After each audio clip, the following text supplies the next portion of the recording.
మహాకృపను బట్టి వెళ్ళేటి స్తోత్రాలు చెల్లిస్తున్నాం. ప్రత్యేకించి నా స్వామి ఆరాధన నా ప్రభువా నీకు మహిమాత్మకంగా జరుపుకోవడానికి సహాయం చేయండి.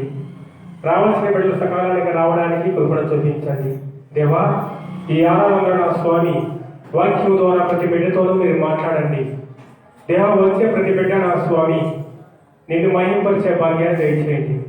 మా అందరికీ కూడా నా ప్రభువా ఆధారంలో మీరు దయచేయండి. నా తండ్రి, ఆరాధన నా స్వామి అనేకులకు నా స్వామి తృప్తికరంగా ఉండడానికి దయచేయండి. ఏసయ్యా, ఈ ఆరాధన మొదలుకొని అంతవరకు నా స్వామి దేవుని ఉండి ఘనత మహిమ ప్రభావాలు చెల్లించుకోమని మా ప్రభు అయిన క్రీస్తు పేరిట అతి వినయంతో వేడుకుంటున్నాం తండ్రి. ఆమేన్.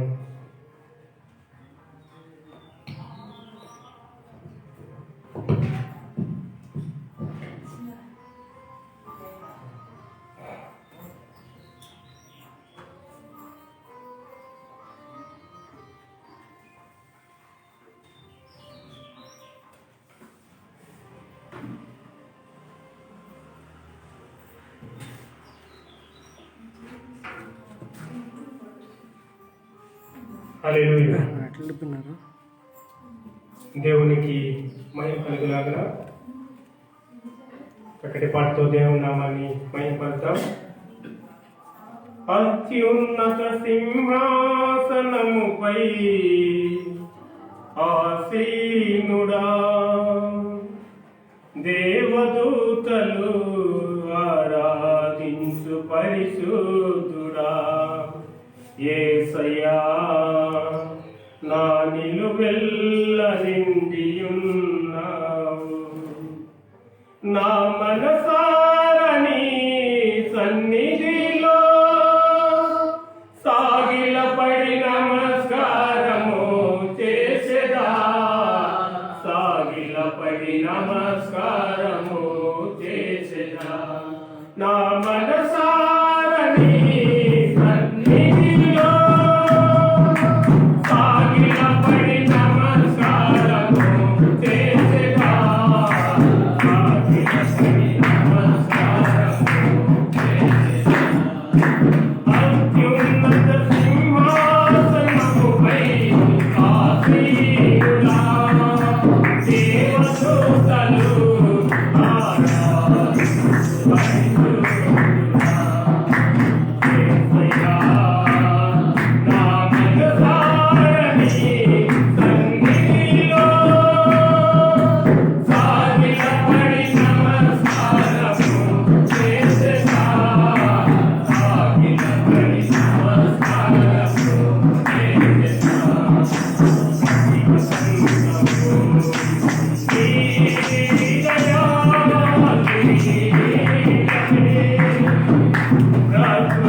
దేవునికి మహిమ కలుగులాగా మరొక పాట పాడుకొని ఆయన నామాన్ని మహిమపడతాం.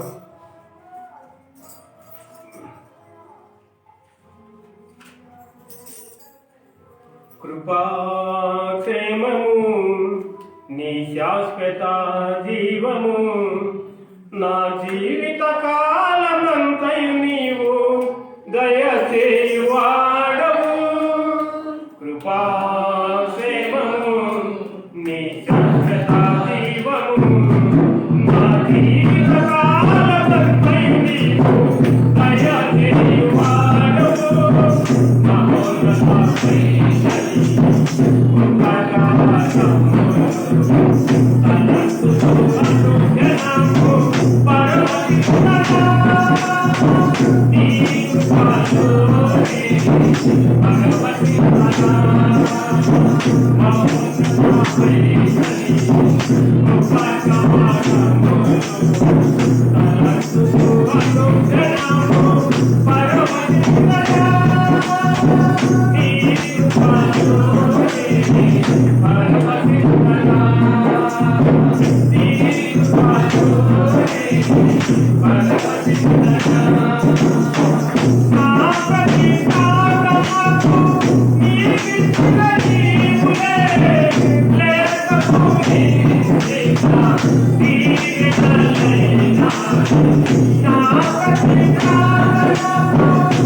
మరొక పాట పాడుకొని దేవుని నామాన్ని మహిమపడతాం. రాజా జగమెరిగిన నా యేసు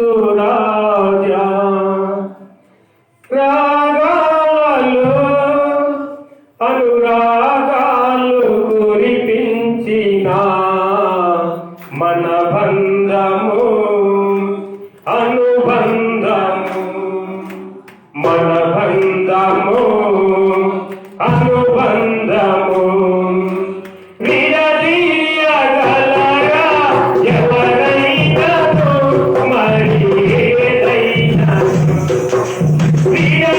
విడదీయగలరా ఎవరైనాను మరి ఏదైనాను రాజా దేవా మేరీ నా యేసు రాజా అమ్మా నిలవడం మంచి బతుకు ఆయన చేతిలో మనం కూర్చుంటాం ఆయన నామాన్ని మనందరం కూడా చూద్దాం తల్లి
దేవునికి మహిమ కలిగిలాగా.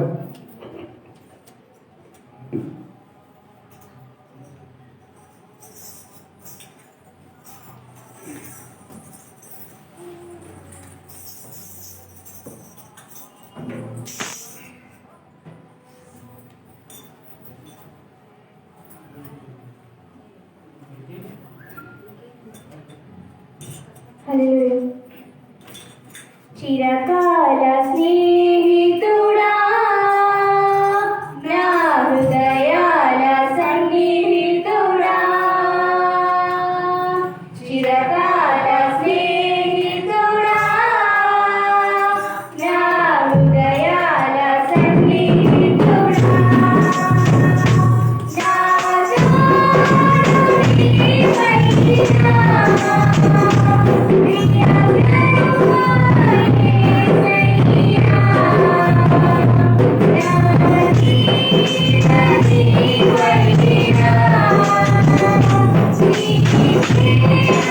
Yeah.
ఇందులో లేచిన గారి కీర్తన భాగం చదువుకుందాం.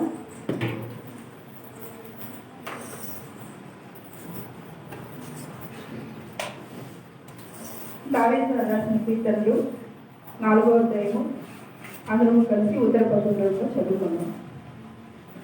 నా నీతికి ఆధారమగు దేవా, నేను మొరపెట్టినప్పుడు నాకు ఉత్తరమిమ్ము. ఇరుకులో నాకు విశాలత కలుగజేసిన వాడు నీవే. నన్ను కరుణించి నా ప్రార్థనను అంగీకరించుము.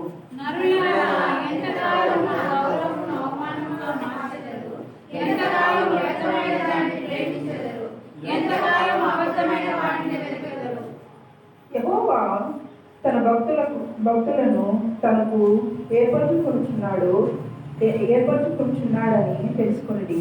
నేను యెహోవాకు మొరపెట్టగా ఆయన ఆలోచించును.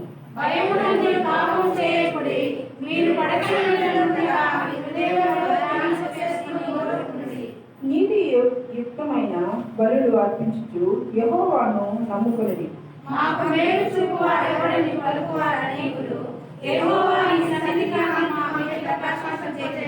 వారి ధ్యాన ద్రాక్షారసములు విస్తరించిన వాటి సంతోషం కంటే అధికమైన సంతోషము నీవు నా హృదయంలో పుట్టించింది. పండుకొని నిద్రపోవద్దు. నేను ఒంటరిగా ఉండినను నీవే నన్ను సురక్షితంగా నివసింపజేయు. దేవుని పరిశుద్ధ వాక్యం జీవించుగా.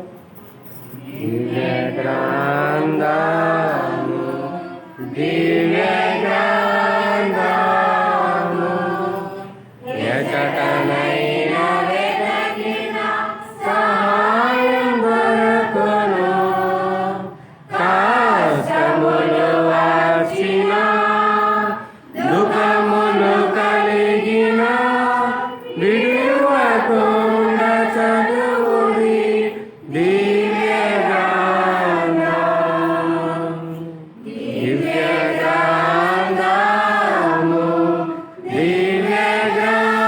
దివ్యగ్రంథము యశకమైన వెదకిన సహాయం దొరకును కష్టములు వచ్చిన దుఃఖములు కలిగిన విడువకుండ చదువుడి దివ్యగ్రంథం.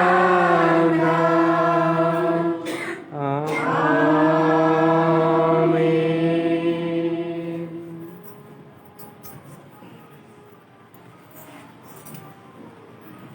మనందరూ అలానే లేచి నిలబడి దేవుడు మనం ప్రార్థన చేద్దామా. దేవుడు మన ఈ సమయాన్ని బట్టి దేవుడు మనం ఎంతో కృతజ్ఞతలు చెల్లించే వారిగా ఉండాలి కదా. యేసయ్యా స్తోత్రం స్తోత్రం స్తోత్రం నాయన. పరిశుద్ధుడా నీకు మందిరం కలిగిన మా తండ్రి నీకే వందనాలు. యేసయ్యా స్తోత్రం స్తోత్రం స్తోత్రం ప్రభా. యేసయ్యా నీవే ప్రభా. దేవా నీవే మహతో దేవా. యేసయ్యా నీకే వందనాలు. స్తోత్రం స్తోత్రం ప్రభా. నా గొప్ప దేవా నీకు వందనాలు. నీ సహాయాన్ని ప్రభా. యేసయ్యా నీకు వందనాలు ప్రభా. కష్టాలు వేయడంలో ప్రభా నీ అందరికీ సాయం చేసే దేవుడు ప్రభా. యేసయ్యా నీకే వందనాలు. స్తోత్రం స్తోత్రం ప్రభా. నా గొప్ప దేవా నీకే వందనాలు. స్తోత్రం ప్రభా. నా యేసయ్యా ప్రభా నీకు వందనాలు. స్తోత్రం స్తోత్రం నాయన. నా దేవా నీకు వందనాలు. స్తోత్రం ప్రభా.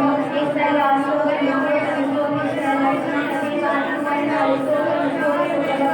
యేసయ్యా నీకు వందనాలు. దయచేసి దేవా నీకు వందనాలు. ప్రార్థన చేద్దాము. యేసయ్యా నీకు వందనాలు. ప్రార్థన చేద్దాము. ఈ సమయంలో దేవా ఎంతో మంది బాధపడుతున్నారు కదా.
హల్లెలూయా. కృప కలిగిన మా తండ్రి, నీతిమంతుడా, సర్వోన్నతుడా, మీకు వందనాలు, స్తోత్రాలు ప్రభువైన దేవా. నా తండ్రి, ఈ పునరుత్థాన దినాన మీ పాదాలు చెందుకు రావడానికి మీరు కృప దయచేసిన విధానాన్ని బట్టి మీకు వందనాలు. మాతో మీరు మాట్లాడాలి, మీ కార్యాలు ప్రభావ మీరు చూడాలి. ఎంతమంది అయితే ఈ లైవ్లో వాక్యాన్ని చూస్తుంటున్నారు, వింటున్నారు, ప్రతి కుటుంబాన్ని, ప్రతి వ్యక్తిని కూడా మీరు దీవించండి. మీ ప్రసన్నత మా మధ్యన ఉండాలి.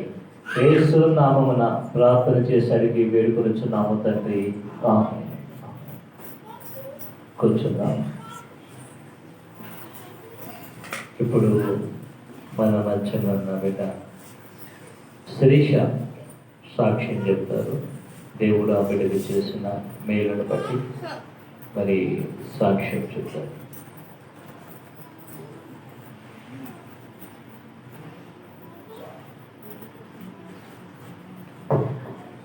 అందరికీ ఉన్నాను. నా పేరు శిరీష. నేను పీజీ ఎంట్రన్స్ ఎగ్జామ్ రాస్తున్నాను. దాంట్లో మంచి ర్యాంక్ అయితే వచ్చింది. కానీ కొన్ని అడ్డంకుల వల్ల రాదనుకున్నాను.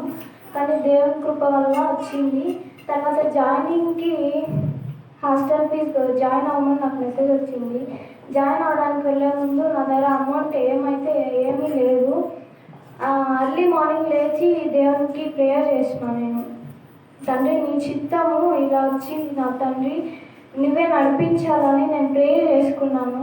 ఆ మార్నింగ్తో మా అమ్మ వచ్చి అమౌంట్ ఇచ్చి వెళ్ళి జాయిన్ అవ్వని చెప్పింది. నన్ను ఇంత దూరం నడిపించినాను ఆ దేవునికి మహిమ కలుగును గాక. నా కోసం ప్రేయర్ చేసిన పాస్టర్ గారికి, ప్రేయర్ గ్రూప్ వారికి నా ప్రత్యేక ధన్యవాదాలు. Praise the lord. Hallelujah, hallelujah, hallelujah, hallelujah. ఎంతో అందరూ ఆలోచనతో ఉన్నారు కదా. హల్లెలూయా. మీ ప్రక్కన్న వారికి వందనాలు చెప్పండి. వందనాలు చెప్పి బాగున్నారా అని అడగండి. టిఫిన్ తిని వచ్చారా అని అడగండి. టిఫిన్ తిని వచ్చారా అని అడగండి.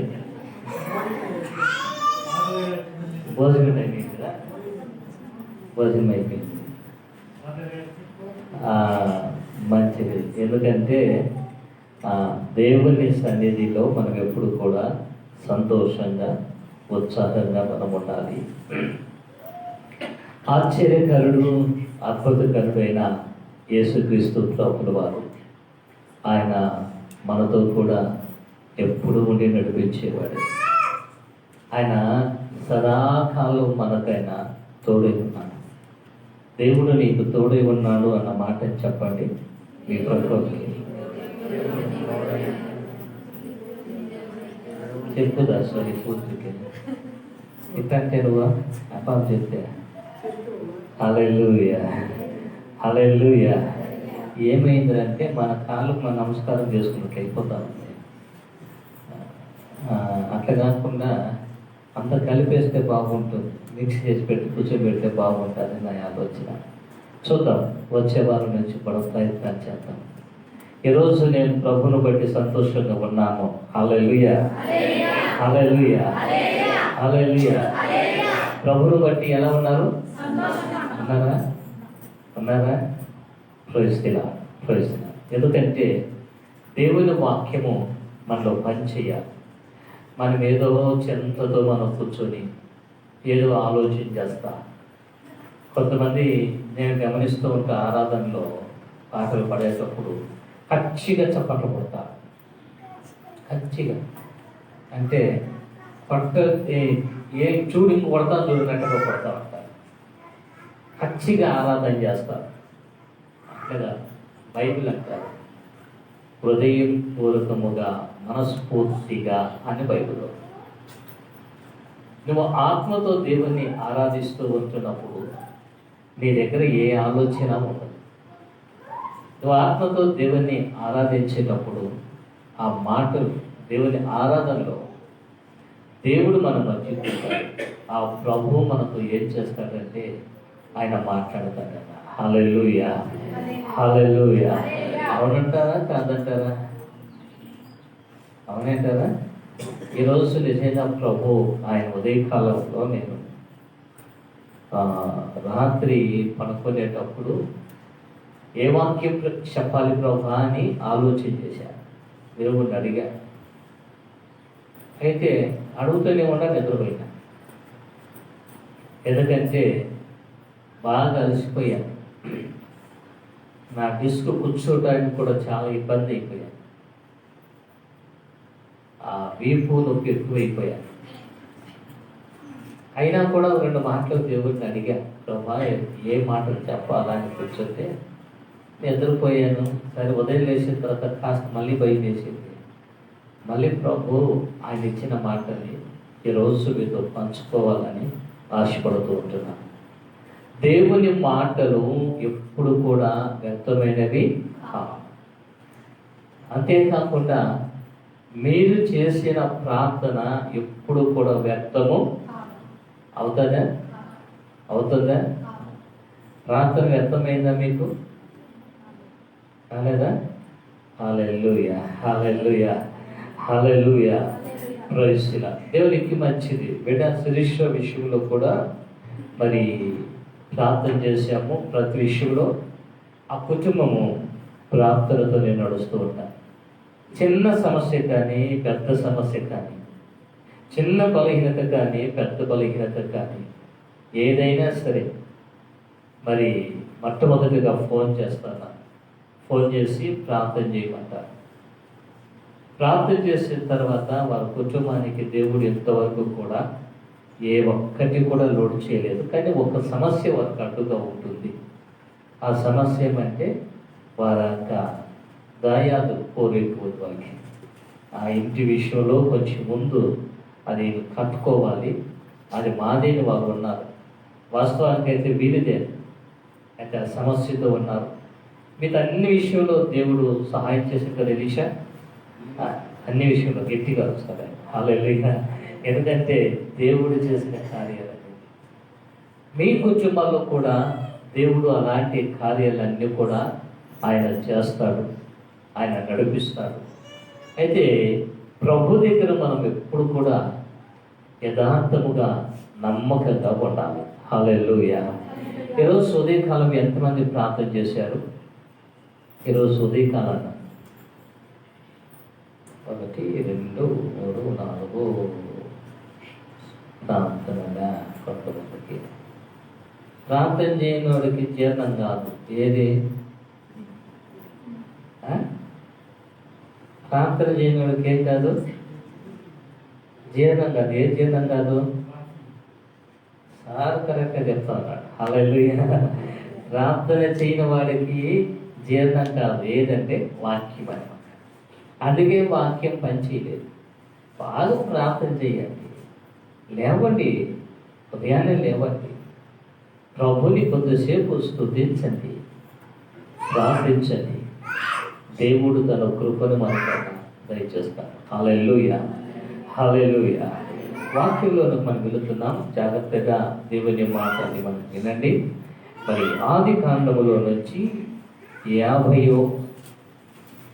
50వ అధ్యాయము మరి 21వ వచనాన్ని చూద్దాం. ఆది కాండము 50వ అధ్యాయము 21వ వచనం. కాబట్టి భయపడద్దండి, నేను మిమ్మును మీ పిల్లలను పోషించదనని చెప్పి వారిని ఆదరించి వారితో ప్రీతిగా మాట్లాడెను. హల్లెలూయా. ఇక్కడ మనం చూస్తున్నట్లయితే కాబట్టి భయపడుకోడి, నేను మిమ్మును మీ పిల్లలను ఏం చేస్తాను? నేను పోషిస్తాను అని చెప్పి వారిని ఏం చేసినాడంట? ఆదరించి. బాగా వాక్యాలు చదవాలి, వచ్చిన వాళ్ళు చాలా విషయాలు ఉన్నాయి. వారిని ఆదరించి వారితో కోపముగా మాట్లాడేను. నా బైబిల్ వచ్చి తప్పేమో. ఒక్కసారి చదవండి వాడికి గట్టిగా. వారితో ఏం చేసినాడు? ఆయన ప్రీతిగా మాట్లాడాను. మీరు చెప్పాలా వాక్యాన్ని నేను అడిగినప్పుడు గట్టిగా చెప్పండి. మీకు అర్థమవుతుంది నేను అనుకుంటాను. లేకపోతే మీకు జీర్ణం కాదు నేను అనుకుంటాను. అయితే వాక్యం మనకి ఏం చెప్తా ఉందంటే చాలా స్పష్టంగా మనకి ఏమంటుందంటే వారి కాబట్టి భయపడదని నేను మిమ్మును మీ పిల్లలను పోషించేదను. హల్లెలూయా. దేవుడు ఏం చేస్తాడట? ఫస్ట్ మనల్ని పోషిస్తాడు, మళ్ళీ ఎవరిని పోషిస్తాడట? పిల్లలని పోషిస్తాడట. ఆ మాట చెప్పి వారిని ఏం చేసినాడంట? ఆ మాట చెప్పించు కదా, సరిపోతుంది కదా. మేము నేను పోషిస్తానని చెప్తే సరిపోతుంది కదా. మళ్ళీ ఏమంటున్నాడు? వారిని ఆదరించాడు. వారిని ఏం చేసినాడు? ఆదరించాడు. మళ్ళీ ఏమంటున్నాడంటే కన్నా ప్రీతితో మాట్లాడాను అని అంటున్నాడు. బాగా గమనించాల్సింది. ఈ మాటలు చూస్తున్నట్లయితే వింటున్న వ్యక్తులు, అనుభవించిన వ్యక్తుల్ని అడిగితే, యోసేపు యొక్క అన్నల్ని అడిగితే వాళ్ళు చెప్తారు వాళ్ళు ఈ మాటల గురించి. ఎట్ల మీద ఆదరింపబడ్డారు మీరు ఎలా మీరు పోషింపబడ్డారు మీ తమ్ముడు యోసేపు ఎలా మాట్లాడినాడు అని అడిగితే వాళ్ళు ఎంత ఆనందంగా చెప్తారంటే అంత ఆనందంగా వాళ్ళు చెప్పగలుగుతారు. ఎందుకంటే అనుభవించిన వారు కాబట్టి. ఈరోజు మీరు కూడా ఆనందంగా చెప్పుకునే భాగ్యాన్ని దేవుడు అనుగ్రహిస్తాడు ఆయన. హల్లెలూయా, హల్లెలూయా, హల్లెలూయా. అందుకే ఈ మాటలు చూస్తున్నట్లయితే పోషణ గురించి కూడా మాట్లాడుతూ ఉంటున్నాం. కుటుంబ వ్యవస్థ అనేది దేవుడు ఏర్పాటు చేశాడు. దేవుడు కుటుంబాన్ని కట్టిన తర్వాత ఆ కుటుంబాన్ని పోషించడానికి కూడా దేవుడు ఏం చేస్తాడంటే యజమానుని దేవుడు దీవిస్తాడు. తన చేతి పనిని దేవుడు దీవిస్తాడన్నమాట. దీవిస్తాడు అంటే ఎందుకో తెలుసా? కుటుంబాన్ని కట్టిన దేవుడు కుటుంబాన్ని పోషించే బాధ్యతలో కూడా దేవుడు ఒక భాగమై ఉంటాడు అని మనం చూస్తూ ఉంటున్నాం. చాలామంది ఏమంటూ ఉంటారంటే, అబ్బా నేనే బాధపడాలా, నేనే సమస్యలు పడాలనా, లేకపోతే నేనే ఇబ్బందులు పడాలనా, ఇంతేనా అని నువ్వు అనుకుంటావు. అయితే దేవుడు ఏమంటున్నాడంటే, మీ బాధని నేను తీసుకున్నాను, మీ బాధని నేను పంచుకుంటున్నాను, నేను మీతో కూడా ఉన్నాను. హల్లెలూయా. ఎందుకంటే ఒకసారి భక్తుడు పాల్ యాంగిచో గారు ఒక మాట అంటున్నాడు. ఆయన ఎక్కడికైనా మీటింగ్కి వెళ్ళాలి అంటే ఆయన ప్రభువుని అడుగుతాడు. ప్రభువుని అడిగిన తర్వాత ప్రభు చెప్తే ఖచ్చితంగా వెళుతాడు. ప్రభు తనతో రాకుండా తనకేమి చెప్పకుండా పోతే ఆయన బయలుదేరడు. ఒకరోజు ఆయన ఇదే అనుకుంటున్నాడు, ప్రభా నేను మీటింగ్కి వెళ్ళాలి, వెళ్ళేదే వద్దా అంటే ప్రభు ఏమాత్రం కూడా ఆన్సర్ ఇవ్వలేదు దానికి. అయితే ఆ విషయాన్ని గురించి ఆయన ప్రార్థన చేశాడు. సరే ప్రభు యొక్క అనుమతిని బట్టి ఆయన వెళ్ళాడు. వెళ్ళిన తర్వాత తన గదిలో ఆయన ఉన్నాడు. గదిలో ప్రార్థన చేస్తూ ఉంటున్నప్పుడు సాతానుడు అడ్డుగా నిలబడ్డాడు. తన రూపాన్ని చూసిన తర్వాత ఆయన ఏమంటాడంటే, నా వెంట్రుకలు అవి నిలబడినవి, నా రోమములు నిలబడ్డాయి అని చెప్పాడు. అంత భయపడ్డాడు.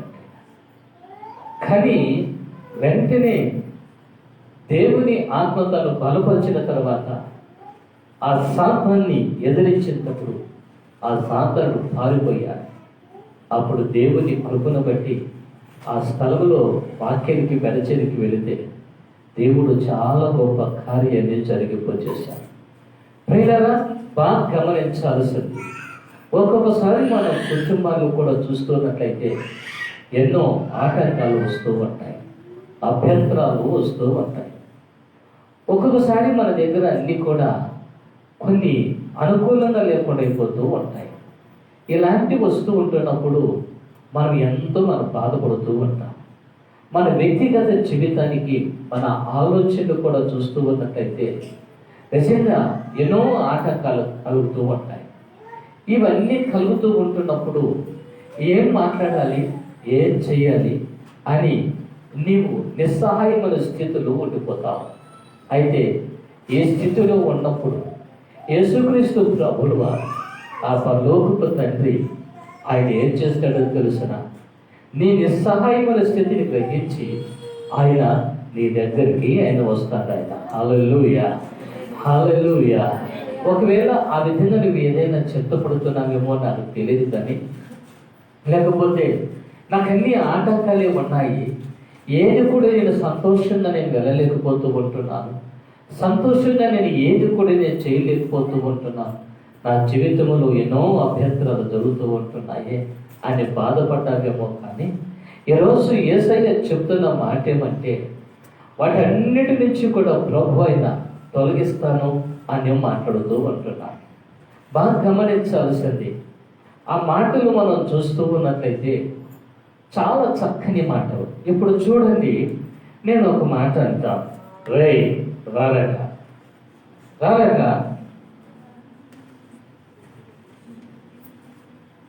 ఇప్పుడు నీకు తెలిసిన మాట ఎట్లుంది? నీకేమనిపించింది? భయం మీద పడింది. ఈ ముసలోడు ఏమిరా ఇట్లా మాట్లాడినాడే, ఎప్పుడు మాట్లాడి మా తాత నన్ను స్టార్ట్ అయిపోయింది లోపల. మళ్ళీ ఈ మాట ఏముందంటే బైబిల్లో ప్రీతిగా అని అంటున్నాడు. ఎట్లా మాట్లాడినాడు? ప్రీతిగా అంటే నాన్న రారా అని పిలిచినాను అనుకో, అప్పుడు ఎట్లుంటుంది మనసుకి? ఇప్పుడు కొంచెం రిలాక్స్ అయ్యేటట్టు అవ్వచ్చు కదా. ఎందుకంటే మాటల గురించి చెప్పడానికి చిన్నోటి బిడ్డ కాబట్టి పిలిచిన ఏమనుకోతుందన్నా మంచిది. ఎందుకంటే ప్రీతిగా మాట్లాడే మాటలు ఉంటాయి. ఎట్లుంటాయి? ప్రీతిగా మాట్లాడ, ఏమా బాగుండాలి నీకేమే అని అన్నారు అనుకోండి, ఎట్లుంటుంది ఆ మాట? ప్రీతిగా. నేను కూడా మా అల్లునికి అప్పుడప్పుడు చెప్తా ఉంటాను, నాయన నువ్వు మాట్లాడేటప్పుడు నువ్వు మంచి మాటలే మాట్లాడతావు, నీ మాటలతో లోపం ఏమీ లేదు, కానీ నీ మాట ఎలా ఉండాలా? ప్రేమగా ఉండాలా. నీ మాట మృదువుగా మాట్లాడితే చాలంటే నేను ఇంతే మాట్లాడేది, నేను ఇంతే అంటే నేను ఇంకేం చెప్పేది నేను. ఆయన మాటల్లో అయితే లోపం ఉండదు, కానీ ఆ పలికేటప్పుడు ఆ మాట ఏమనిపిస్తుంది అంటే కటువుగా ఉంటుంది. కానీ యేసేపు మాట్లాడుతున్న మాటలు ఎలా ఉన్నాయి అంటే చాలా ప్రీతిగా, అన్నలారా ఆ మాట పిలిచినప్పుడే అన్నలారా అని అనలేదు ఆయన. అన్నలారా ఆ పిలుపులో ఎంత బాగుందంటే, ఆ పిలుపు అనేది వాళ్ళు ఎంత భయమతో వచ్చారంటే అంత భయమతో వచ్చారు యోసేపు దగ్గరికి మళ్ళీ వాళ్ళు. ఎందుకంటే వాళ్ళ మూటల్లో రోకలు మళ్ళీ పెట్టి పంపించేశారు కదా యోసేపు. దాన్ని చూసి భయపడి వచ్చారు. నిజంగా ఆ మాటలు అన్నీ చూస్తుంటున్నప్పుడు అన్నలారా, ఈ మాటని ఎందుకంటే అక్కడ మాట్లాడుతూ ఉంటున్నది, యాకోబు చనిపోయారు. వారి తండ్రి చనిపోయిన తర్వాత అన్నలందరూ కూడా భయపడిపోయారు. ఇక మా జీవితం ఏంటి, మేము ఎలా ఇంకా మమ్మల్ని నడిపించడానికి మా తండ్రి ఉన్నాడు కదా, ఇంక ఎలా అని వాళ్ళు భయపడ్డారు. అదే భయంతోనే రెండోదిగా తమ్ముడికి మేము తెలిసిపోయాము, ఆ రోజు చేసిన విధానాన్ని బట్టి ఇప్పుడు ఆయన ఏం చేస్తాడు? ఆయన కక్ష తీర్చుకుంటాడు. తీర్చుకోరా మీరు? మనకు అవకాశం దొరికితే కక్ష తీర్చుకోరమ్మా? తీర్చుకోరా అమ్మా? దొరికితే చెప్పండి చూద్దాం. మేము కక్ష తీర్చుకోమన్న వాళ్ళు ఒకసారి. అబ్బో చాలా గిట్టోలు మీరప్ప, ఎంత బలంగా చెప్తే కూడా చెప్పేస్తారేమో నేను అనుకున్నాను. నేను యేసు ప్రభు కూడా ఆయన్ని కొట్టినప్పుడు, హింసించినప్పుడు, ఆయన సిలువేసికి చంపిన తర్వాత, సిలువుకేసిన తర్వాత, ఆ సిలువలో నిలబడిన తర్వాత క్రింద ఉన్న వారు అందరూ కూడా ఏమంటున్నారంటే, అబ్బా ఈరోజు మాకేం తీరింది, మా కక్ష తీరిపోయింది. నిలబడ్డాడు ఆయన సిలువలో అని ఆ కక్షతో ఉన్నవారు యేసు ప్రభు వారు చూచినప్పుడు ఆయన కోపం రాలేదు ఆయనకి. హల్లెలూయా. యేసు ప్రభు వారు చూచినప్పుడు ఏం రాలేదు. ఈరోజు మనకి ఏమొస్తుంది? నా కోపమే లేదు అని వారు గట్టిగా హల్లెలూయా, నా కోపమే లేదు, హల్లెలూయా.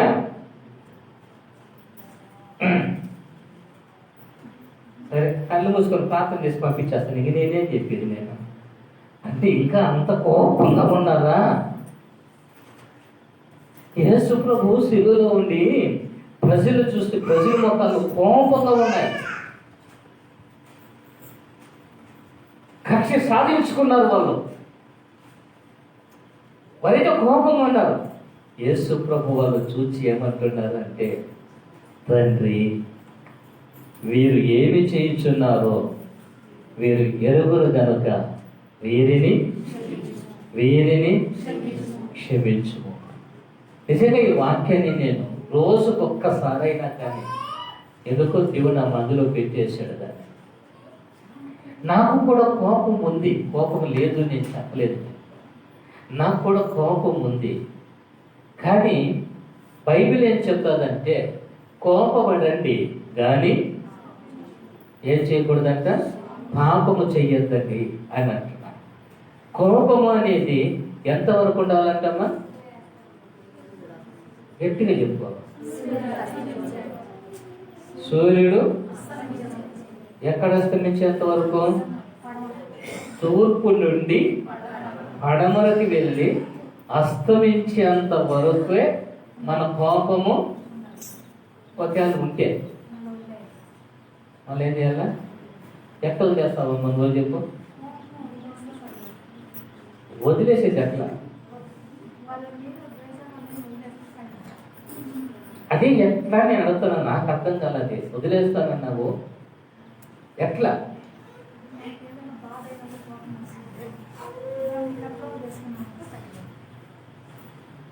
తప్ప అట్లా కాదు. అదే వదిలేయటము అనేది ఎట్లా అంటే, నేరుగా వెళ్ళి నాన్న లేయి బిడ్డ,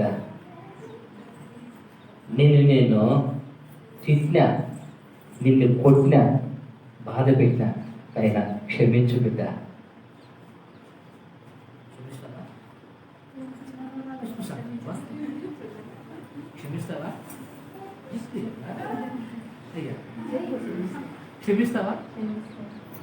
క్షమించలా? ఆ బిడ్డ క్షమించినాను అని చెప్తే అప్పుడు ఏం చేసేది నేను? అది వదిలిపెట్టేసేది. ఇంకా మా దేవుని స్తోత్రం బిడ్డ, ఇక మంచిది నాయన అనేసి అయిపోయా.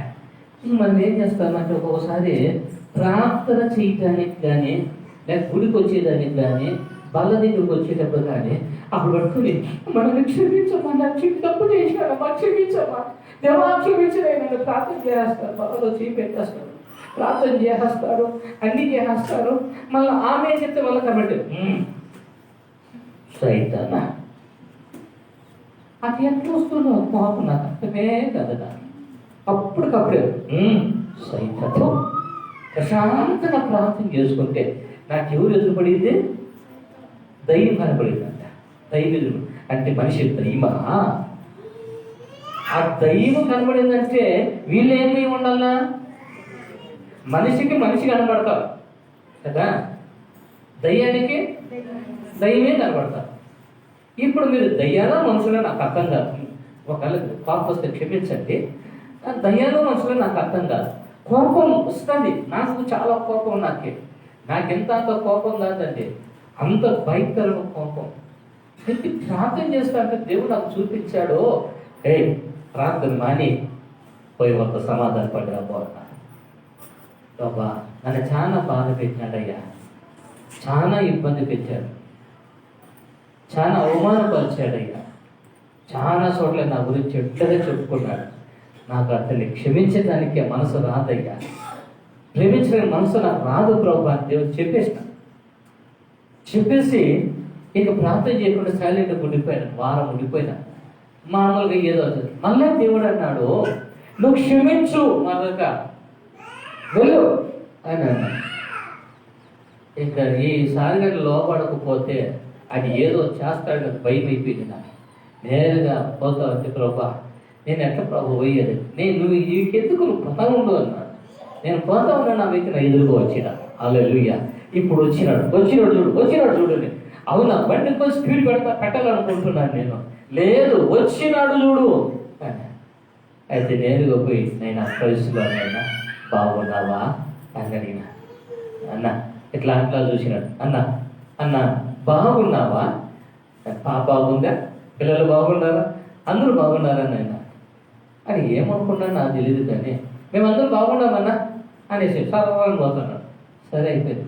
నేను ప్రభు దగ్గరికి వచ్చి అన్నాను, ప్రభా నేనైతే నువ్వు పంపిస్తే నేను మాట్లాడితే ఆయన మాట కటువుగా వచ్చింది. అతని నుంచి ఏం కొట్టలేదు, క్షమాపణ కొట్టలేదు ప్రభా అని ప్రభుని అడిగాను. మీరు నమ్మండి నమ్మకపోండి, నా పని నేను చేసిన తర్వాత దేవుడు తన పని తను చేశాడు అక్కడ. హల్లెలూయా, హల్లెలూయా. ఇప్పుడు కనపడితే నా కను ముందు పైకి చేయి పైకెత్తాను. ప్రవేశించాడు చెప్తాడు. ఎందుకో తెలుసా? క్షమించే విధానం అనేది సూర్యుడు అస్తమించే లోపుగా ఆ కోపం మనకు తగ్గిపోవాలి, ఉండకూడదు. అంటే కలిసి తిరిగి ఆ క్షమాపణతో మాట్లాడుకున్నప్పుడు పరిశుద్ధుడైన దేవుడు తన కార్యాన్ని ఆయన చేయగలుగుతాడన్న. హల్లెలూయా, హల్లెలూయా, హల్లెలూయా. ఎంతవరకు నేను పాపుతుంది అన్నమ్మ, నన్ను క్షమించమంటే వెనక్కి వెళ్ళిపోతుంది ఆయన. అంటే ఏమిటంటే నేను ఎందుకు కొంతమంది అంటే పాప బిడ్డ కాదని మనవాళ్ళే బిడ్డకి అర్థం కాక వెనకపోయింది అంతే. కానీ కొంతమంది అట్లే అమ్మ క్షమించంటే వెనక్కి వెళ్ళిపోతారు, అనుకుంటానే ఉంటారు. ఆయన కొంచెం పరిశుద్ధుడు, మా తండ్రి మీకు స్తోత్రాలు ఆశ్చర్యతాడు. ఎవరు చెప్పే మాట అదే? యేసయ్య చెప్పే మాట. సైతాన్ గడు కిచకిచ డ్యాన్స్ చేస్తూ ఉంటాడు. వాడు ఎక్కడ మీ ఆలోచనలో డ్యాన్స్ చేస్తాం. ఏంటిదా ఇది? దేవుడు ఏంటి? నువ్వు తొందరగా చూసే క్షమాపణ లేని కోపంతో నువ్వు ఎలాగో ప్రార్థన చేయగలుగుతావు? లేవు ఆ మాటలు చూస్తూ ఉంటే కదా అంటున్నాడు, నేను మిమ్మును మీ పిల్లలను ఏం చేస్తాను? నేను పోషిస్తాను. హల్లెలూయా. దర్శకి తీసుకో. మిమ్ములను మీ పిల్లలను ఏం చేస్తాను? నేను పోషిస్తాను అని చెప్పి వారిని ఏం చేశాడు? ఆదరించెను. హల్లెలూయా, హల్లెలూయా. అన్నదానా రండి నా దగ్గరికి. వాళ్ళ కవుగులు ఉంచుకున్నాడు, వారు కన్నీరు తుడిచాడు. నాకు ఎలాంటి ఆలోచన నాకు లేదన్నయ్య, మీరు బాధపడద్దండి, నేను ఉన్నా. మీరు చేసింది మంచిదే చేశారు, నాకు కీడు చేయలేదు. నాకు మీరు ఆ రోజు అదిగా చేయకపోతే ఈరోజు ఈ స్థానంలో నేను ఉండే వ్యక్తిని కాదు నేను. అందుకే నేను ఈ స్థితిలో దేవుడు నన్ను పెంచాను. కాబట్టి మీరు భయపడద్దండి, మిమ్మల్ని నేను పోషిస్తా. ఆయన మాటలు ప్రీతిగా మాట్లాడటంలో ఎంత గొప్పగా మాటలు ఆయన మాట్లాడుతున్నాడంటే అంత గొప్పని మాటలు మాట్లాడుతూ వచ్చారు. సర్వోన్నతుడైన యేసుక్రీస్తు ప్రభుల వరకు కూడా ఈరోజు అంటున్నా, ప్రియమైన కుమారి, నా కుమారుడా, మిమ్మలను మీ పిల్లలను నేనేం చేస్తాను? నేను పోషిస్తాను. అంతేకాకుండా ఆయన మనల్ని ఆయన ఏం చేసుకుంటున్నాడంటే ఆదరించేవాడు, ప్రేమతో ప్రీతిగా మాట్లాడి ఆయన దగ్గరికి చేర్చుకుంటున్నాడు ఆయన. ఎందుకంటే కనుక నీతో ప్రేమగా మాట్లాడేవారు లేరు, నీతో ఆ ప్రీతిగా మాట్లాడేవారు నీతో లేరు. నువ్వు అనుకుంటున్నావు నేను ఒంటరిగా ఉండిపోయాను అని నువ్వు అనుకుంటుపోయావు. నా పరిస్థితి ఇంతే అని ఆలోచిస్తూ నువ్వు ఉన్నావు. లేవు ఎవరిని మాట్లాడినా కానీ ప్రేమతో మాట్లాడవు. కడుపులో పుట్టిన బిడ్డలో ప్రేమగా మాట్లాడవు. కట్టుకున్న భర్త భార్య ఒకరికొకరు ప్రేమగా మాట్లాడుకోరు. కుటుంబంలో చూస్తే అలా ఉంటే బయటికి వెళితే కూడా ఆ ప్రేమ అనేది ఆదరణది అక్కడ కూడా దొరకలేని పరిస్థితి. ఎక్కడికి వెళ్ళినా కూడా ప్రేమ దొరకక, ఆ ఆదరణ కూడిన మాటలు దొరకక ఎంతో మంది ఏమైపోతున్నారో తెలుసా? ఉన్మాదులైపోతూ ఉంటున్నారు. ఇక నాకెవరు లేరు అమ్మా, ఎవరు లేరు, నాకెవరు లేరు. దేవుడు కూడా లేదండి. దేవుడు అంటే మాకు ఎందుకు జరుగుతుంది? తిరిగి ఇందులే దేవుడు నాకెవరు లేదు నాకు అని నిలిచిపోతూ ఉంటాం. అయితే యేసయ్య అంటున్నాడు, నేను మీతో కూడా ఉంటానని.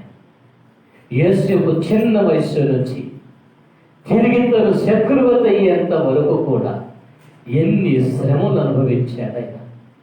ఒంటరిగా నిలబడినవాడుగా ఉన్నా తను ఆదరించేవారు లేరు. ఆయన శ్రమ పడుతూ ఉంటున్నాడు. ఆయన చెరసాలకు వెళ్ళాడు. ఆయన అవమానం పొందుతూ ఉన్నాడు. ఆయన అతన్ని తక్కువగా చూస్తూ ఉంటున్నారు, హేళన చూస్తూ ఉంటున్నారు అతన్ని. అన్నీ కూడా యోసేపు భరిస్తూనే, ప్రభా నీవు నాకుంటే చాలు ప్రభా, నీ తోడు నాకుంటే చాలు ప్రభా, నీ తోడు నాకుంటే చాలు ప్రభా, ఇంకేమి నాకు వద్దు ప్రభా, నీ తోడు నాకు కావాలి. ఆయన ఆ విధంగా కోరుకుంటున్నాడు. ఆయన ఎన్ని శ్రమలు కలుగుతున్నప్పటికీ, అవమానాలు వస్తూ ఉంటున్నప్పటికీ, చెరసాల అనుభవాలు వచ్చినప్పటికీ, అతని దోషిగా నిలబెట్టినప్పటికీ కూడా ఆయన మాట్లాడుతున్న మాట ఏమంటే, నీవు నాకుంటే చాలు. హల్లెలూయా, హల్లెలూయా. నీవుంటే నాకు చాలు యేసయ్యా, నీ వెంటే నేను ఉంటానేసయ్యా. నీవుంటే నాకు చాలు, నీ వెంటే నేను ఉంటానేసయ్యా. నీ మాట చాలయ్యా, నీ తోడు చాలయ్యా, నీ తోడు చాలయ్యా, నీ నీవు చాలయ్యా. నీ మాట చాలయ్యా, నీ తోడు చాలయ్యా, నీ తోడు చాలయ్యా, నీ నీవు చాలయ్యా. నీవుంటే నాకు చాలు యేసయ్యా, నీ వెంటే నేను ఉంటానేసయ్యా.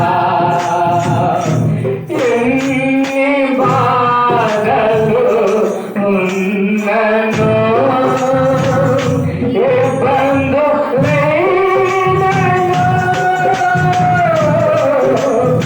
ఎన్ని బాధలు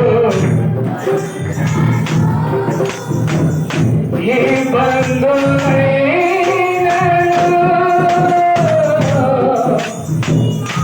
చాలయ్యా, నీ తోడు చాలయ్యా, నీ తోడు చాలయ్యా, నీ నీవు చాలయ్యా, నీ మాట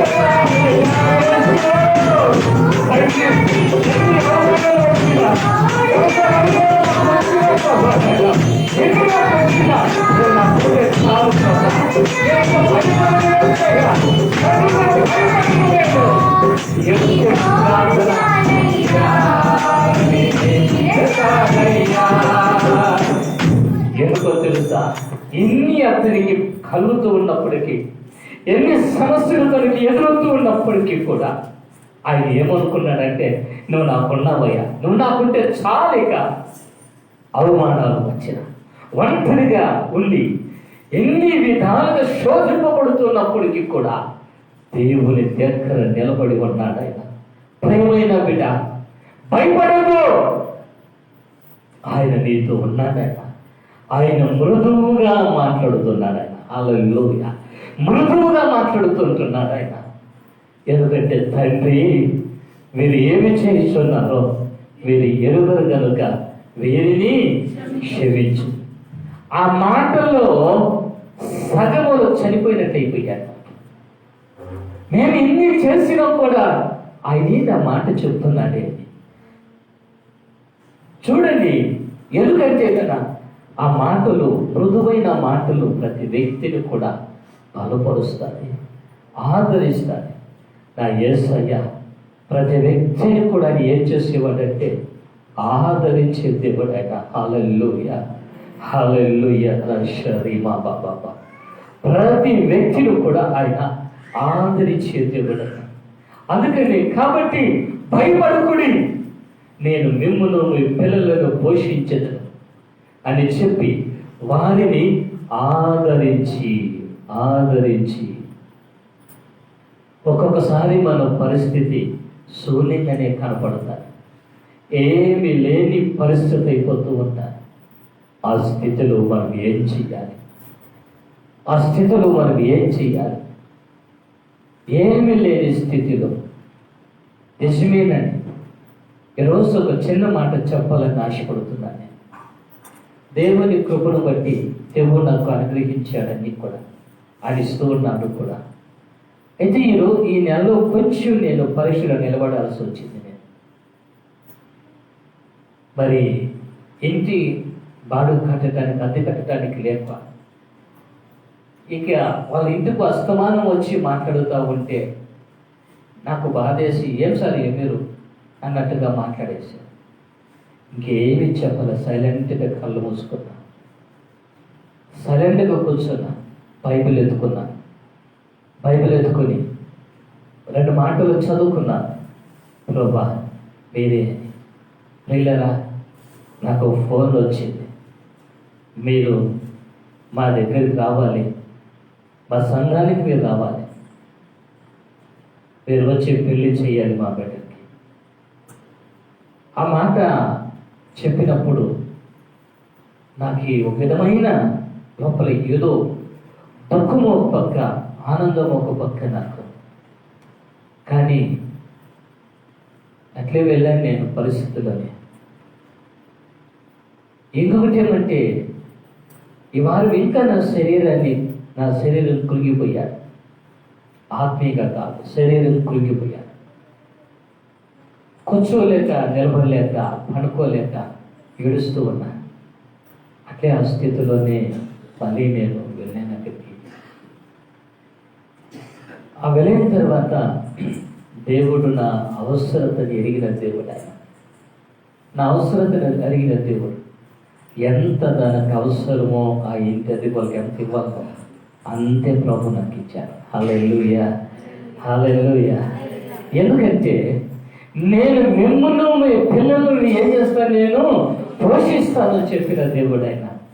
ఈరోజు ఆ వాక్యం నాకు దేవుడు వచ్చి జ్ఞాపకం చేశాడు. నిజమేనండి, ఒక్కొక్కసారి దేవుడు మనల్ని ఆయన ఏం చేసేవాడైనా చెప్పి మనల్ని పోషిస్తాడు. బిడ్డ, దేవుడిని వదిలిపెట్టాడు, దేవుడిని వదిలిపెట్టాడైనా నీకన్నీ కూడా ప్రభు అయిన సహాయం చేసేవాడే. అన్ని ప్రభునికి ఆయన సహాయం చేసేవాడే. అందుకని ఇక్కడ అంటున్నాడు, మిమ్మల్ని నేను పోషిస్తాను అని చెప్పి వారిని ఏం చేశాడంటే దగ్గరికి చేర్చుకున్నాడు. ఆయన దగ్గరికి చేర్చుకొని రొమ్మున ఆనించుకొని ఆయన అంటున్నాడు, మిమ్మల్ని నేను విడువను, ఎడబాయను, నేను మిమ్మల్ని అనాథులుగా నేను విడిచిపెట్టను. నేను స్త్రీ తన బిడ్డను, చంటి బిడ్డను మర్చిపోతాడా? వారైనా మర్చిపోతారు, కానీ నేను నిన్ను మరువను, నేను నిన్ను మరువను. నా చేతిలో మీరు ఉన్నారు, నా చేతులు మీరు ఉన్నారు, నా చేతిలో నువ్వు ఉన్నప్పుడు నేను విడిచిపెట్టను, నేను విడిచిపెట్టను. దేవుడు ఎవరిని కూడా ఆయన విడిచిపెట్టేవాడు కాదైనా. ఎప్పుడు ఏ స్థితిలో కూడా ప్రభు అయినా నిన్ను విడిచిపెట్టాడైనా. అదే ఆయన ఆదరణ, అదే ఆదరణ. అవమానాలు చేస్తున్నా, అతని హింసిస్తూ ఉన్నా, చెరసాలకు తీసుకెళ్ళి అతని వేసినా కూడా ఆ స్థితిలో దేవుని వైపు చూస్తే, యోసేపా నేను నీతో ఉన్నానయ్యా, నీతో నేను ఉన్నాను, నువ్వు భయపడద్దు. ప్రభు అతను అక్కడ కూడా ఏం చేస్తూ వచ్చాడంటే ఆదరిస్తూ వచ్చాడు. ఈ రోజున యేసయ్య మిమ్మల్ని అందరూ కూడా ప్రతి ఒక్కొక్కరు కూడా ఆ విధంగా చేర్చుకుని ఆయన ఆదరించడానికి కోసమే ఆయన చూస్తూ ఉంటున్నాడు. అందుకే ఒక మాట చెప్తున్నారు కదా, వాక్యం చూడండి. ఋతు గ్రంథం 2వ అధ్యాయము 13వ వచనాన్ని మనం చదువుకుంటే, ఋతు గ్రంథం 2వ అధ్యాయము 13వ వచనాన్ని మనం చదువుకుంటే అందులో ఒక మాట మనకు కనపడుతుంది. చూడండి, ఋతు గ్రంథం 2వ అధ్యాయం 13వ వచనాన్ని తొందరగా చదవండి. ఋతు గ్రంథం 2వ అధ్యాయం 13వ వచనం. ఎక్కడుందో ఏమో పుస్తకమా. రూతు గ్రంథం 2వ అధ్యాయం 13వ వచనం. అందుకు ఆమె నా ఏలినవాడ, నేను మీ పనికత్తెలలో ఒక దానను కాని దానినైనను, నేను పనికత్తులతో కూడా సమానంగా లేనివా దానిని అయినా కూడా నువ్వు నన్ను ఏం చేసినావు? ఆదరించినావు. హల్లెలూయా. అవి ఎంత తగ్గింపుతో మాట్లాడతావు. రూతు గ్రంథం 5వ పుస్తకాన్ని ఉన్నారు బైబిల్ని. వచ్చే వారము మీకు అందరూ కూడా ప్రసంగం లేకుండా బైబిల్ పుస్తకాలన్నీ మీకు చెప్పాలి. మీరందరూ చెప్తేనే ప్రార్థన చేసి ముగించేద్దాం. వచ్చేవారు బైబిల్లో ఎన్ని పుస్తకాలు ఉన్నాయి? 60. కొత్త నిబంధనలు ఎన్ని ఉన్నాయి? కొత్త నిబంధనలు ఎన్ని ఉన్నాయి? 1939 బిడ్డ లెక్కేసి చెప్పి ఇప్పుడే చెప్పి 39 ఉన్నాయి. ఏమంటారు? పాత నిబంధనలు ఎన్ని ఉన్నాయి? 26. కొత్త నిబంధనలు ఎన్న మండిదే? అబ్బా, నాకు సిగ్గుగా ఉందండి. నాకు ఊరంతా మంచి పేరు, రాష్ట్రం అంతా బయట అంతా నాకు మంచి పేరు. ఒకటి ఏముందంటే సీనియర్ పాస్టర్ పెద్ద ఆయన, నాకు మంచి పేరు. ఆయన బయట సంఘానికి వెళ్ళి వాక్యం చెప్తే వాళ్ళు వినేసి ఏమంటారంటే, అయ్యా మీ సంఘంలో ఎంత బాగుంటారయ్యా, ఎంత బాగుంటారు కదా, ఈ భాగ్యం మాకు దొరకలేదయ్యా అని చెప్తామంటే నేను మురిసిపోయేవాడిని. ఈరోజు బాధపడతా ఉంటాను.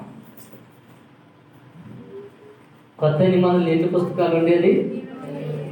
పాత నిబంధనలో ఎంత ఉల్టా చెప్పేసినావు కదా. నేను అడగటమే ఉల్టా అడిగినా, ఎందుకంటే మీరు ఎట్లా ఉంటారా అనేది.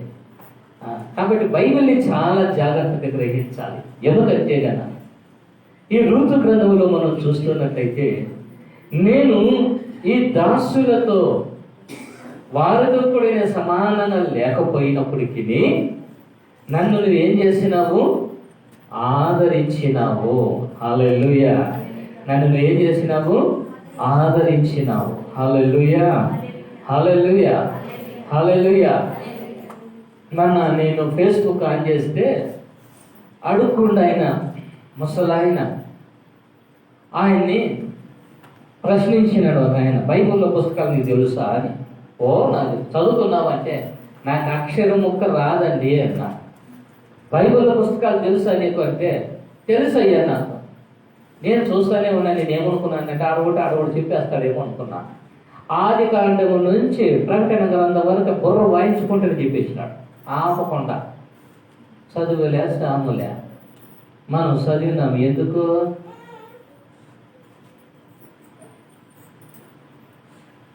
బైబిల్ని గ్రహించండి. మా ట్రైనింగ్లో మాకు వేళ్ళకు పుస్తకాలు నేర్పిస్తారు. చెట్టుకి నీరు ఎడమ చెట్టుకి నీరు పెడితే ఆది కాండం రావాలి, ఈ వేలు పెడితే నిర్గమాకాండం రావాలి, సంఖ్యాకాండం, లేవియాకాండం, ద్వితీయోపదేశకాండం.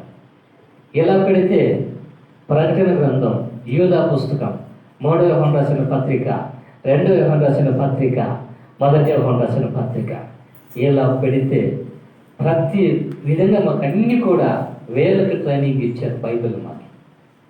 అంటే బైబిల్ని మనం నేర్చుకోవాలి. బైబిల్ నేర్చుకోవాలి. ఇక్కడ మనం చూస్తున్నప్పుడు ఏమి చెప్తున్న మాటలో, నేను ఏమాత్రం కూడా ఎన్నిక లేని దానినైనప్పటికీ నన్ను నువ్వు ఏం చేసావు? నీవు ఆదరించినావు. హల్లెలూయా.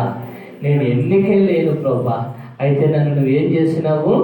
ఆదరించినావు ప్రభా. అయ్యా నన్ను ఎంతగా ఆదరించినావు. మళ్ళీ రెండోది ఏమంటుంది? నీవు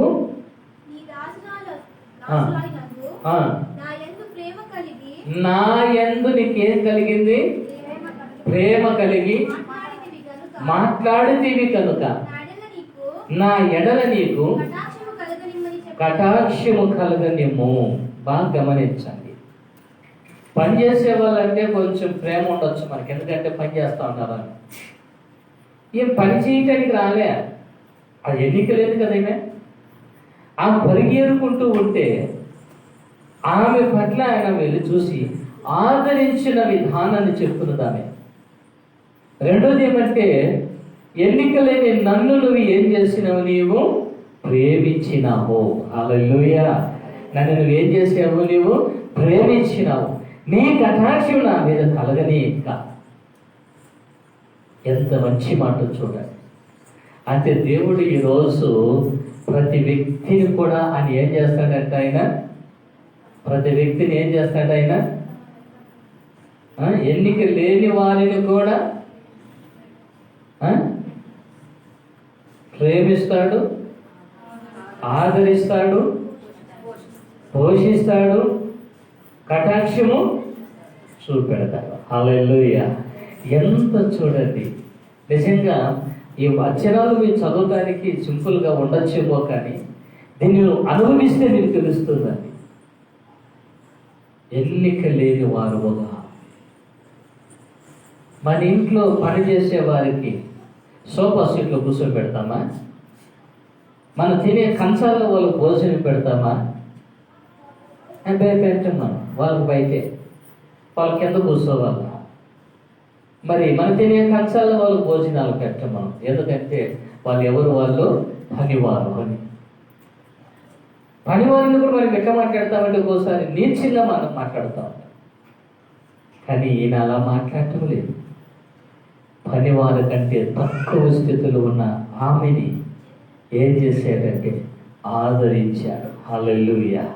నువ్వు యోగ్యురాలివి అన్న మాటను మాట్లాడాడు. ఆ మాట ఎంత చక్కని మాట చూడాలి. ఆమెను ఆదరించి ప్రేమించి ఆ కటాక్షం ఎవరు పొందుకోగలిగారు. ప్రియులారా, నిజంగా ఈరోజు మనం చూస్తే ఆయన ఏం చేయగలుగుతాడు. 119వ కీర్తనలో 76వ వచనంలో చూస్తే, రెండో భాగంలో 176వ కీర్తన 119వ కీర్తన 76వ వచనం చూస్తే, రెండో భాగంలో, నీ కృప నన్ను ఆదరించునుగాక. హల్లెలూయా, హల్లెలూయా, హల్లెలూయా. చెప్పండిరా, హల్లెలూయా. నీ కృప, చెప్పండి, నీ కృప నన్ను ఆదరించునుగాక. నీ కృప నన్ను ఆదరించునుగాక. అంటే దేవుని కృప మనల్ని ఏం చేస్తుంది, ఆదరిస్తుందంట. ఎట్లా ప్రభా, నన్ను ఈ వాక్యం చూసిన తర్వాత నాకు అనిపించింది, ఎట్లా ఆదరిస్తావు? మనకు ఆదరణ కలగాలంటే, మనకు ఆ సంతోషం పొందుకోవాలి, నెమ్మదిని మనం పొందుకోవాలంటే ఎట్లా మనకు మాటలతో సరిపోతుందా? అయ్యో పాపం చలేస్తుంది కదా, దుప్పటి కప్పుకుంటే బాగుండు కదా అని చెప్పి కింద దుప్పటి పైన దుప్పటి వేసి కొనుక్కుంటాం. నువ్వు అది ఆదరణ కలిగించే మాట అంటారా? అంటారా? అంటే ఆదరించటం అనేది నీ దగ్గర ఉంది కదా, నీ దుప్పటి ఏం చేయాలా, అది కప్పండి, ఆ చల్ల ఆగుతుంది. నీకు దుప్పటి కప్పుకొని చల్ల ఆపుకో. అయ్యో పాపం ఆకలిస్తూ ఉందా, ఏం చేద్దాం, కొద్ది బతుకులా, ఏం చేద్దాము, కర్మమ్మ అని అంటాం. ఇంట్లో తీసుకొచ్చి పిల్లికి అన్నం పెట్టమా, ఇంట్లో అన్నం చేసుకొచ్చి పిడికి అన్నం పెట్టమా. నిజమండి. ఈ మధ్య నేను బస్ స్టాండ్లో ఉన్నా, ఒక ఆయన అడుక్కొని వచ్చి తింటా ఉన్నాడు. తింటామంటే ఇంకొక అబ్బాయి పోయి, బట్టలు బాగా నలిగిపోయినాయి, చిరిగిపోయినాయి. ఆ అబ్బాయి పోయి అడుక్కొని తినేవందుకు చేయి చాపినాడు.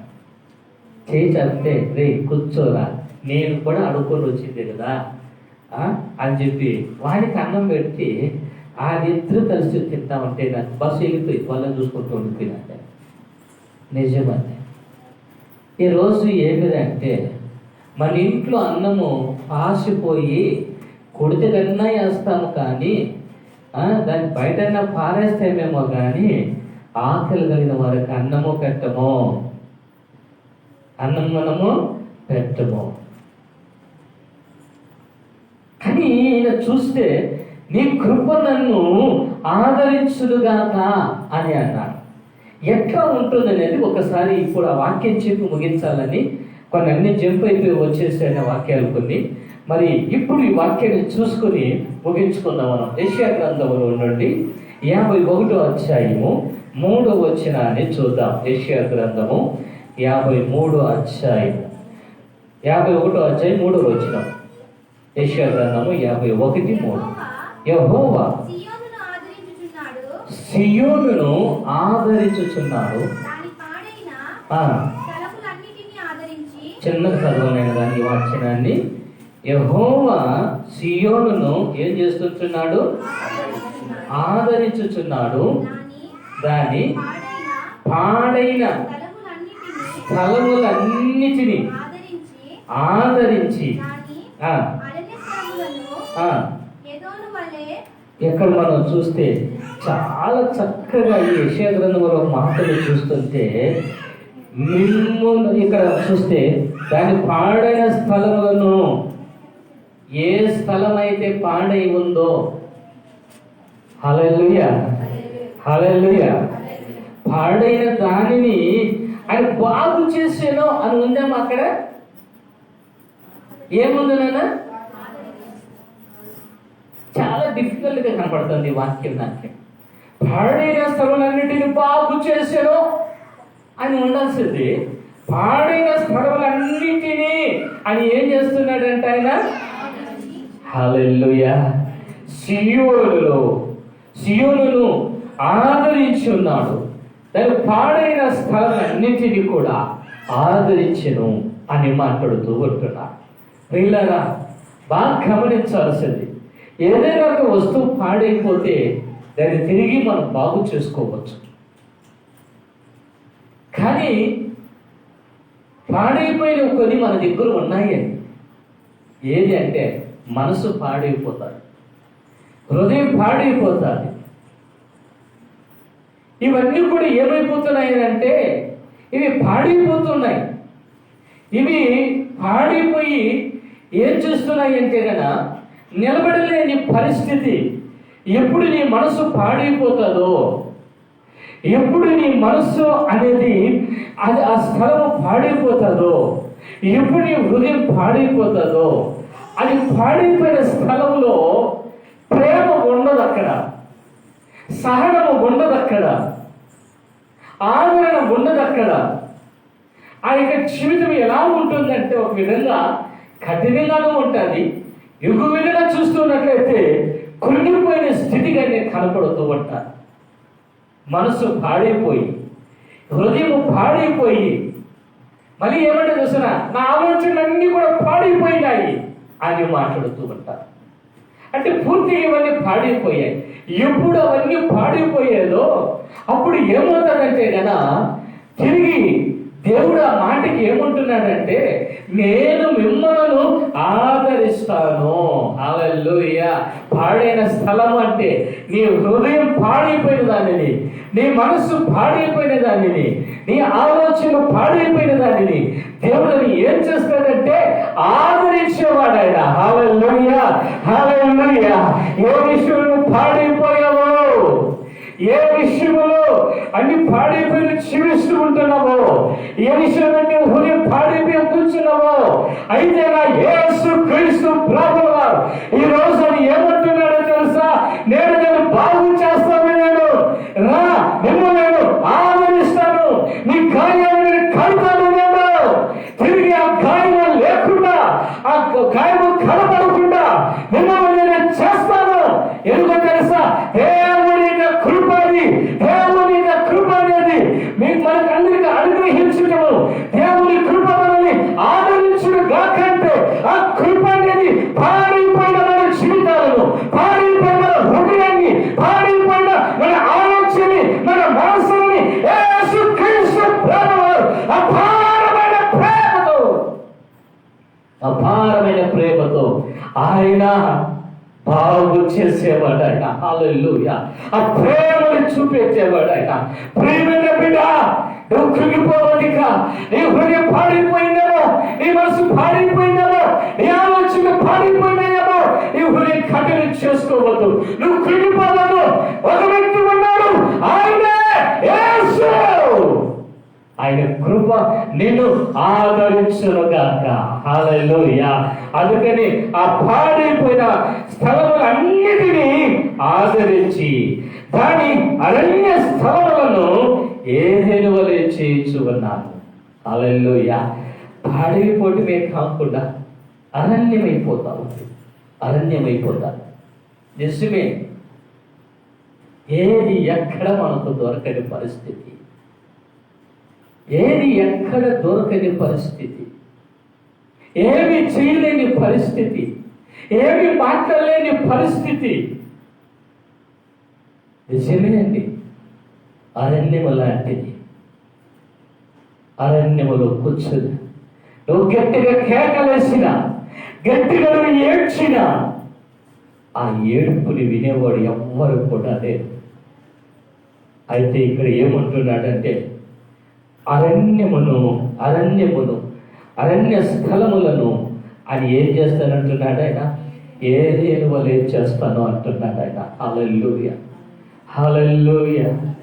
ఓరి శమమన దీఖలరందరి బాబా రమణ దూల శరంద రేఖమ బలనదైన బాబా. ఈ అరణ్య జీవితాలని ఏ విషయంలోకి ఏది దొరకకుండా నువ్వు కృంగిపోయి ఉన్నావో, ఏదే లేకుండా ఎక్కడికి వెళ్ళలేకుండా నువ్వు ఉన్నావు, ఈరోజు యేసయ్య అంటున్నాడు ఏదేను మనమే చేస్తాను అంటున్నాడు. ఏదేనులో ఏది కూడా కొదువ లేదు. హల్లెలూయా. ఏదేనులో ఏది కొదువ లేదు. అన్ని దేవుడు అమర్చి పెట్టాడు. అంటే ఈరోజు నీ జీవితానికి దేవుడు ప్రతి ఒక్కొక్కటి దేవుడు ఆయన ఏం చేస్తుంటున్నాడంటే అమర్చి పెడుతున్నాడు ఆయన. హల్లెలూయా. హల్లెలూయా. హల్లెలూయా. రెండు చేతులు పైకి ఎత్తు ఒకసారి. హల్లెలూయా. హల్లెలూయా. దేవుడు మనకని ఏం చేస్తున్నాడు ఆయన? అమర్చి పెడుతున్నాడు ఆయన. సృష్టినంతా చేసేసాడు. అందులో ఏదేను మనమును పెట్టాడు. ఆ ఏదేను మనమును చేసి అప్పుడు మనుషుల్ని చేసి ఆ ఏదేనులో తీసుకొచ్చి పెట్టాడు. ఏదేనులో తీసుకొచ్చి పెట్టాడు ఆయన. ఆకలి ఆశన వెంటనే తినటానికి ఏ కొదువ లేకుండా ఆ వ్యక్తి బ్రతుకుతూ వచ్చాడు. ఏదేను వనంలో ఉన్న ఆదాము అవ్వడు తిరిగి మళ్ళీ ఎక్కడికి వచ్చేసారు? వాళ్ళు అరణ్యానికి వచ్చేసారు. వాళ్ళు కారణం ఏమో తెలుసా? అవిధేయత, లోబడి లేకుండా పోవటం, దేవుని ఆజ్ఞలని అతిక్రమించటం, దేవుడు చెప్పిన మాటని అతిక్రమించారు. ఏదేనులో నుంచి అరణ్యానికి వచ్చేసారు. అరణ్యంలోకి వచ్చిన తర్వాత వారు చెమటోచాల్సి వచ్చింది, కష్టపడాల్సి వచ్చింది, రసవేదన పడాల్సి వచ్చింది, తిరిగి నరుకోవటాలు, చంపుకోవటాలు, ఇవన్నీ చూస్తుంటుంటే వాళ్ళ గుండెలు పగిలిపోతున్నది. వాళ్ళకి ఈ రోజు చూస్తున్నట్లయితే నిజమే, దేవుడు ఒక్కొక్కసారి మన జీవితానికి ఏదైనా మనం పెడితే ఆ ఏదైనా అనుభవం విడిచిపెట్టేసి అరణ్యానికి వచ్చేస్తున్నాం. ఇక్కడ దేవుడు ఏమంటున్నాడు తెలుసా? అరణ్య స్థలంలో ఉందండి, మిమ్మల్ని నేను ఏం చేస్తానంటున్నాడు ఆయన? ఏదేను వలె చేయుచున్నాను. హల్లెలూయా. దేవుడు నీ కుటుంబాలకు నీకు ఆయన ఏం చేయబోతున్నాడు? ఆయన సమృద్ధి. హల్లెలూయా. చెప్తారా? దేవుడు నాకు అన్ని సమృద్ధిగా చేస్తాడు. హల్లెలూయా. చేశాడు. చెప్పండి. యేసయ్య నాకు అన్ని సమృద్ధిగా తెచ్చాడు. హల్లెలూయా. యేసయ్య మనకేం చేశాడు? ఆయన సమృద్ధిగా పెట్టేశాడు.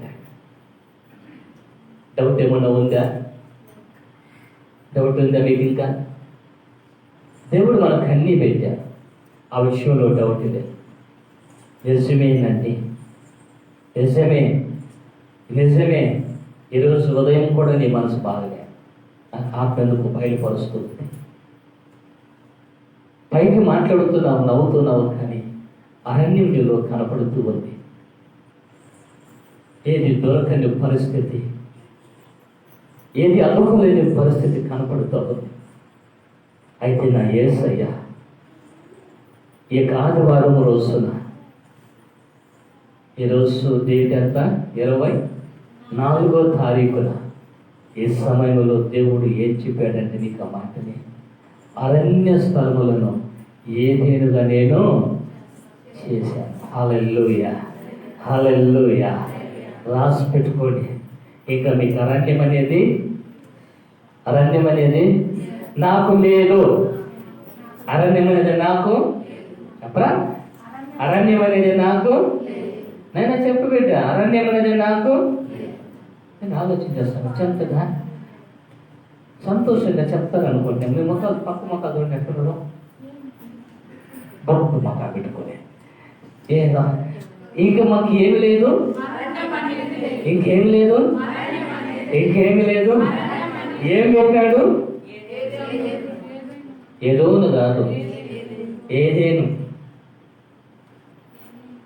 అదేనా ఉండేది? ఏదేను.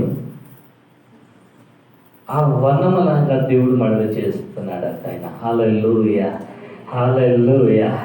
ఇది రాసి పెట్టుకోండి. ఈరోజు ఖచ్చితంగా నీకు ఖచ్చితంగా ప్రభు చెప్తున్న ప్రవచనం ఇది.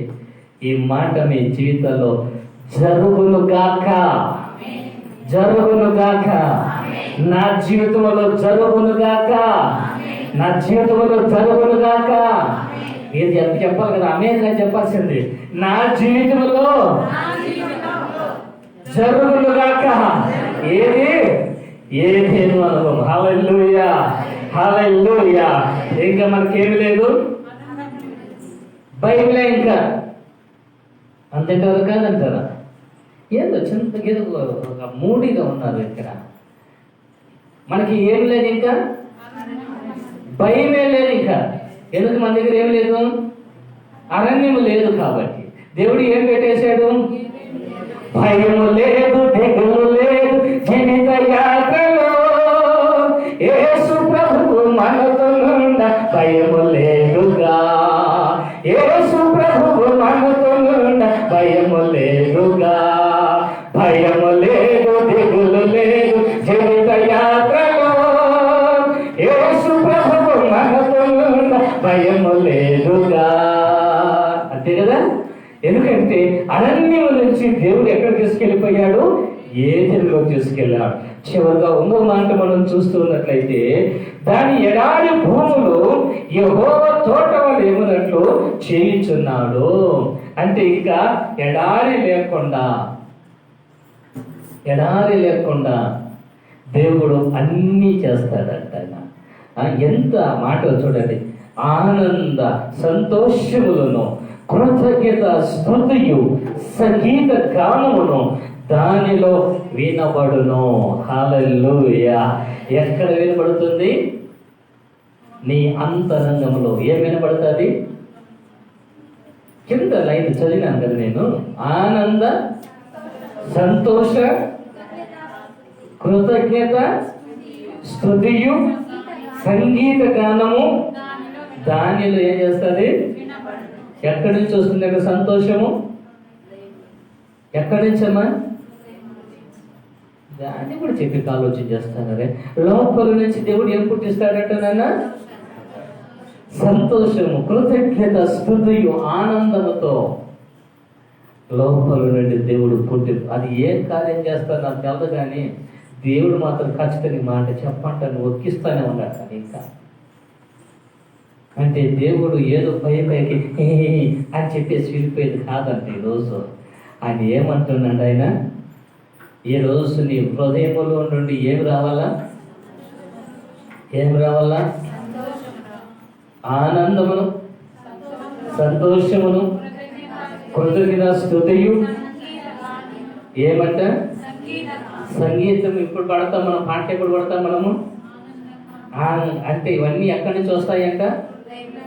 హల్లెలూయా. ఇవన్నీ నా కుటుంబానికి నాకు కలుగును గాక అని చెప్పేసి ఒక మాట. ఏవన్నీ? అట్లా కరెక్ట్ బిడ్డ. హల్లెలూయా. ఇవన్నీ కూడా ఈరోజు ఎక్కడి నుంచి వస్తాయంట? హృదయములో, మనస్సులో నుండి, ఆలోచనల నుండి ఇవన్నీ దేవుడు ఏం చేస్తాడంటే ఆయన పుట్టింప చేస్తాడు. లేచి నిలబడదామా? ఒక్క నిమిషం దేవుని ఆరాధన చేస్తూ ఉంటున్నప్పుడు దేవుడు మనకు ఆయన ఆ సంతోషాన్ని కలిగింపజేస్తానని ఆ ప్రభు కోరుకుంటున్నాడు. కాబట్టి ఎవరు కూడా ఇంటి తిరగద్దండి, లేవద్దండి, బయట వెళ్ళొద్దండి. అందరూ కూడా దేవుని సన్నిధానంలో మనము దేవుని ఆరాధన చేస్తూ, ప్రభా ఇవి నాకు అనుగ్రహింప చెయ్యని ప్రభా అని హల్లెలూయా జీసస్. నేను 2 చేతులు పైకెత్తి ప్రభును ఆరాధన చేయలేవు. నిజంగానే కదా నీ యొక్క అరణ్యములో ఉన్నింది కదా. అంతేకాకుండా నేను చూస్తూ ఉన్నట్లయితే నీవు పాడైపోయి ఉన్నావు కదా. నీ మనసు పాడైపోయి, నీ హృదయం పాడైపోయి, నీ ఆలోచనలన్నీ కూడా పాడైపోయి ఉన్నాయి కదా. అయితే ఈరోజు అంటున్నాను, దానిని నేను ఆదరిస్తాను, నేను తెరచిమ్మా, దేవుని స్తుతించలి, దేవుని స్తుతించమ్మా, ప్రార్థన చేయగలి. నిజంగా ప్రభుని నీ రోజుని ఆయన ఆదరించే దేవుడుగా, ఏదైనా గొడవలో నేను చేసేవాడు ఆయన. తిరిగి ఎవరైనా ఆ భూములను పేరు పెట్టబడి అవి పర్వతములుగా ఉండగలుగుతాయి. ఆనంద సంతోషములలో, ఒక కృతజ్ఞత స్తుతులలో, వాళ్ళ సంగీతములతో తిరిగి ఆయన స్తుతిస్తారని వాక్యంగా లోపల నుంచి వస్తాయి. ప్రభా ఈ రోజు నా జీవితంలో ప్రభా వీళ్ళని జరిగింప చెయ్యండి యేసయ్యా, వీళ్ళు జరిగింప చెయ్యండి యేసయ్యా. వారి కేవల దేవుడి రోజు నీకు కార్యం చేయండి అయినా. హల్లెలూయా రషోరి మా బాబా ఓ నిఖల దుషల మా బాబా. హల్లెలూయా హల్లెలూయా హల్లెలూయా హల్లెలూయా హల్లెలూయా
మీరు చేసిన కార్యం బట్టి మీకు వందనాలు. మీరు ఆదరించిన కృపను బట్టి మీకు స్తోత్రాలు. అవును, పాడిపోయిన స్థలమని ఆదరించిన దేవా, మనందరినీ ఆదరించిన దేవా మీకు స్తోత్రాలు ప్రభా. అరణ్యమును ఏడుగా మార్చిన దేవా, ఎడారిని ఎడారి భూమిని సత్తుగా భూమిగా మార్చిన దేవా, దేవర తండ్రి సంతోషమును ఆనందమును దేవ కృతజ్ఞత స్తుతియు గానములు ప్రభా మాలో పుట్టింపచేసిన దేవా, మా యొక్క ప్రతి భారమును ఆ దుఃఖమును తీసివేసి సంతోషం ఇచ్చిన దేవా ఇంకే స్తోత్రాలు స్వామి. స్తోత్రాలు ఘనత మీకై యేసు నామమున ప్రార్థన చేస్తున్నాము తండ్రి. ఆమేన్.